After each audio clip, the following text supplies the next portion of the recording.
welcome to Home Buying 101 with Francisco Gonzalez. With me this week is Miguel Luna. Miguel, thank you for being on the show. What can you tell us about yourself, Miguel? My name is Miguel Luna. I've been a realtor for about 5 years, I believe. I think 2018. And I work for Equity Realty Group. Good. What do you like about real estate, Miguel? I like everything. I like interacting with clients and making new relationships. Almost all my clients, good 99%, we're friends after every transaction, and I become friends with their families, and I like that. That's a really good thing for me. So it helps also, I guess, because they always refer you. So you like working with just those warm referrals after you've helped someone find their house of their dreams. Yeah, that's like the best part, because then you can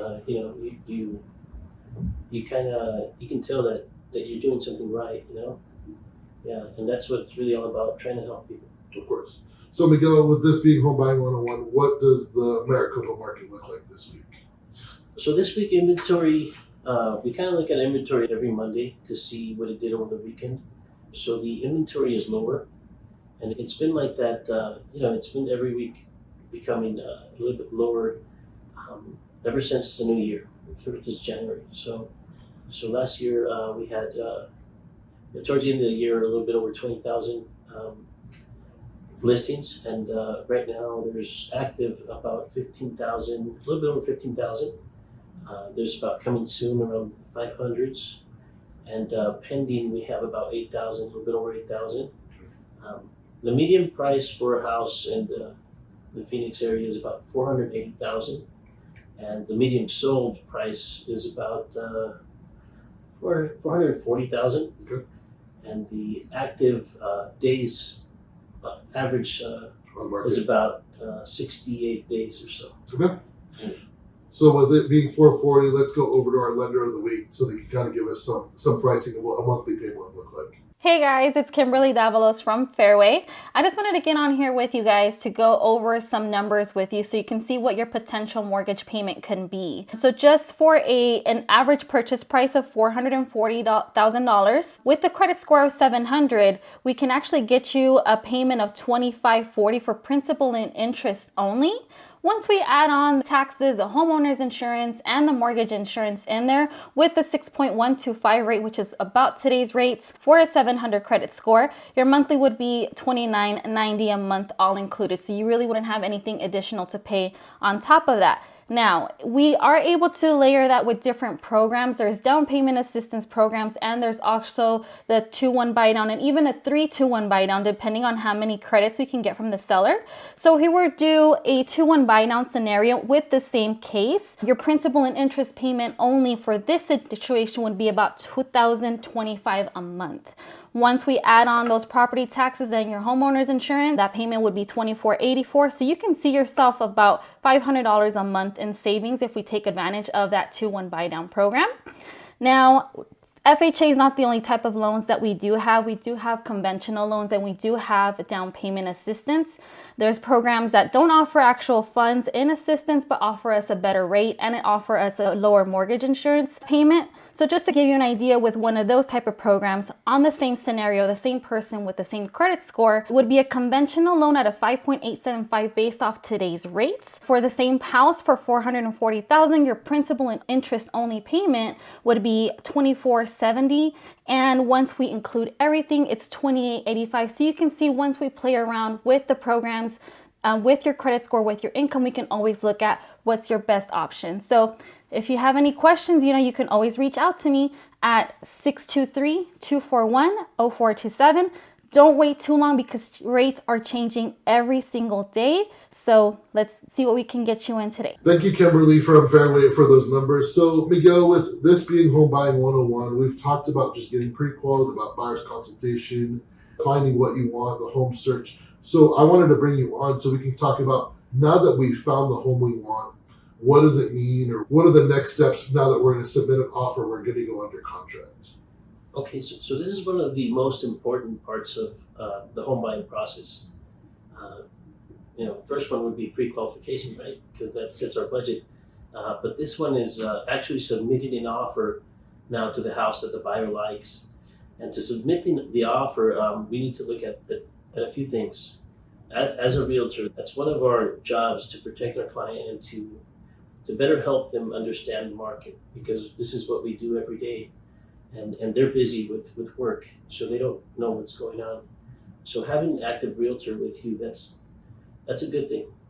Submitting an offer, you're going to have to look at days on market, the overall appearance of the house, how many homes are in that price range in that neighborhood, right? Right now, there's really not that many listings. So Phoenix market is changing constantly. So last year, we could ask for anything the buyer wanted. And right now, that buying power is slowly fading away because there's not that many active listings anymore. And there is a few, I'm not saying there's not, but if there's that one house that's really nice and it just came on the market, as a realtor, I need to instruct my buyer to send a strong offer, because there's going to be somebody else that likes that house as well. And if they don't get that house, that's my fault because I didn't tell them, right? So that's the whole, introduction to how we're going to submit an offer. Now the next part of submitting an offer is my buyer understanding what they're signing, right? Because this is a legal binding agreement between the buyer and the seller.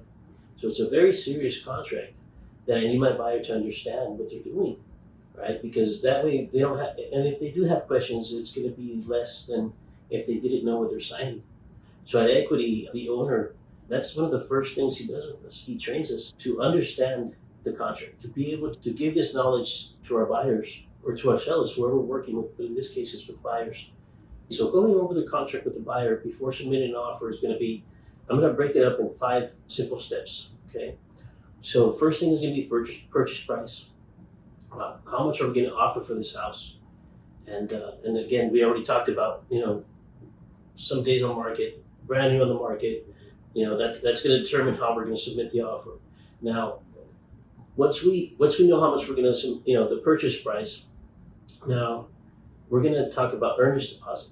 Earnest deposit is a good faith deposit that the buyer is going to make to the title company.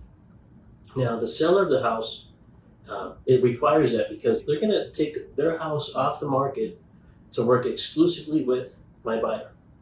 And in return, they want my buyer to have some kind of money deposited to the title company in case that my buyer were to cancel for no reason.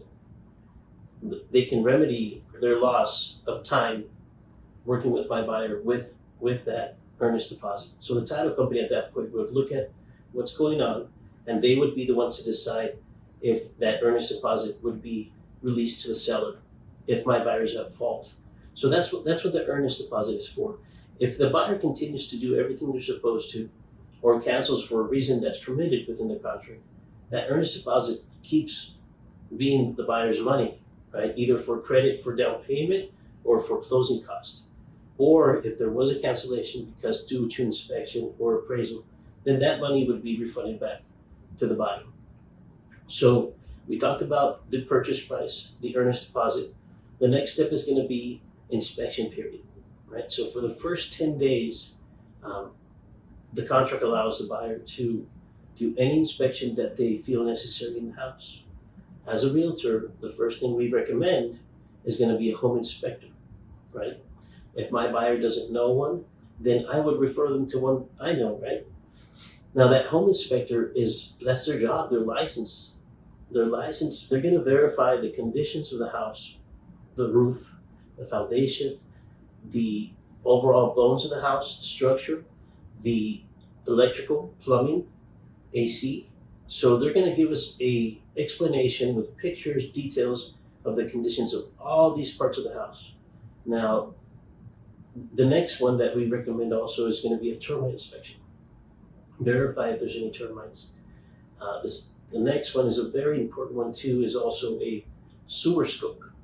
Sewer scope is going to allow the buyer to verify the plumbing underneath the house. Okay, so all these things are inspection period, right? And I won't get into detail of all this, but this is all just for peace of mind of the buyer, knowing what they're buying, right? Now, once we have all these reports, we're going to submit a list of requests from the buyer to the seller of whatever repairs they feel necessary. The seller is, per the contract, the seller is not obligated to fix anything. it's a negotiation, right? Usually sellers will cooperate and will either fix some or all, and we come into an agreement with selling the buyer, and we move forward. The next thing is going to be the appraisal, right? So the appraisal is going to determine the value of the house. Is the house worth how much the buyer offered, right? Now, once the appraiser comes out, they're going to send us a report letting us know. They're going to base their report on every house that's similar in square footage, similar in, that's comparable to the subject house, and they're going to let us know what the value is, right? So that's another protection for the buyer. This contract, the Arizona Association of Realtors purchase contract, is guided to protect the buyer, right? So buyers have a realtor on their side plus the contract on their side, right? So first protection is going to be the home inspection. The next one's going to be the appraisal. If the house appraises for less, the contract states that the buyer is only obligated to pay appraised value. If the house appraises for more, then you're walking into equity. Yes, you're walking into equity because the buyer is the only one that will have access to that report, the appraisal report, because they paid for it. Of course. Right. So the next step is going to be final approval. I believe you have video on pre-qualification, right? So when the buyer is initially pre-qualified, they submit their work history, how much their income, their debts, their credit, everything to the lender. The lender will pass this information over to the underwriter, and the underwriter will provide the final approval. Right? So the final approval, they're going to verify all that information again, that nothing has changed, and if it's changed, that it's changed for the better. Once we have the final approval, then we're going to move on to signing, right, at the title company. The lender is going to provide all the documents to the title company, and they're going to call my buyer and say, hey, come on over. We have your loan docs. We're ready for you to sign. This whole process has taken about 30 days, right? So inspection period, 10 days. The next week we do appraisal. The next week we have the lender do the final approval, and then we go to sign that title. Once we sign at the title company, or the buyer signs at the title company, sometimes it's that same day that they allow us to release keys. They need a few hours to process the documents and then have the county record that the new buyer is now the owner, right? Once they give me the notice, usually it's the next day. Sometimes it's the same day, but I always tell my buyer it'll take till the next day. So I get that notice and I call my buyers and then I tell them, hey, we're ready. I can meet you at the house and I will have your keys ready for you. Of course. Congratulations, it's recorded under your name now, and that's the whole process pretty much, from submitting an offer to getting your keys. Okay. So of course, with submitting an offer and also submitting requests for repairs, it's always a negotiation between the buyer and the seller, correct? Yes, correct. So it is not, the seller is not obligated to repair anything, but the buyer is not obligated to buy the house if they have items that they disapprove of. There's so many things that the buyer could cancel for, because within those 10 days, if they see activity in the neighborhood that they don't like, or if they find out that there's some HOA rule, homeowner association rule that they don't like, right? Or that if they have let's say a work truck or a tow truck or something that they need to park at home because they're on call, or for people that work at hospitals, sometimes they have a vehicle that they need to go pick up patients, or whatever the case may be. Everybody's different. But if they need to park a vehicle like that at the house and the HOA does not permit that, that's a reason for cancellation within the inspection period, right? So all these things need to be explained to the buyer so that they understand it. So like you said, the buyer's contract really does benefit the buyer, because there's so many things in there that's going to benefit the buyer in case they do find something or need to cancel for some reason. Yeah, so it's a really big decision, to submit an offer to a house that you like, but then after you like it, you want to verify that it meets all your needs.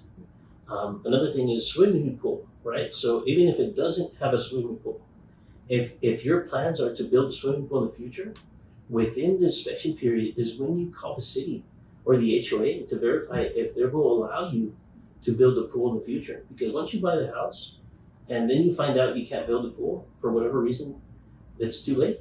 They're not going to be happy. Yeah, they're going to call me. They're going to say, "Hey, why didn't you tell me?" And it's ultimately the buyer's responsibility to investigate these things, but it's my responsibility to tell them that they need to investigate them. To advise them, pretty much. Yes. Yeah. So, Miguel, if someone wants to reach out to you to get more information or start the search, where can they reach out to you? Well, first would be my phone number. So either text, text or call. I usually pick up my phone. Within. If not, I'll text back and I'll call you right back.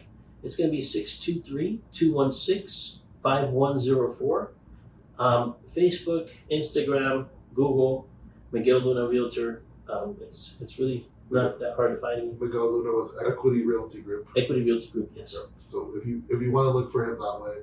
Also, I can always put you in touch with his social medias, and if you guys have any more real estate questions that you want me to ask and then post later on that you want to ask Miguel or anything you want to ask us about, please, of course, reach out to our socials. And if you guys have any insurance needs, of course, reach out to us through our socials too.